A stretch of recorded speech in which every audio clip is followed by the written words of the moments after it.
નમસ્કાર, ગુજરાત મનોમંથન 9 માં આપનું સ્વાગત છે। હવે જોઈએ આજના સમાચાર। કાંકરેજ તાલુકાના Thara Radhanpur national highway road ઉપર બની અકસ્માતની ઘટના।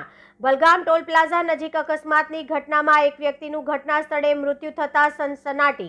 પાલનપુર તરફથી આવી રહેલ ટ્રેલર જેનો RTO number RJ01 GC 6686 trailer Balgam toll plaza નજીક એક વ્યક્તિને અડફેટે લેતા ની સાથે જ ઘટના સ્થળે મૃત્યુ પામેલ। લોકમુખે જાણવા મળ્યું કે મૃત્યુ પામેલ સૌપુર ગામના રહેવાસી પાસાભાઈ ડાયાભાઈ ઠાકોર આશરે ઉંમર 60 વર્ષના વયના વ્યક્તિ ચાની કીટલી ઉપરથી રોડ ક્રોસ કરીને જતા ટ્રેલર નીચે આવી જતા ઘટના સ્થળે મોત થવાથી ટ્રેલર ડ્રાઈવર ગાડી મૂકીને ફરાર થઈ ગયો અને લોકોના ટોળે ટોળા એકત્રિત થઈ ગયા હતા।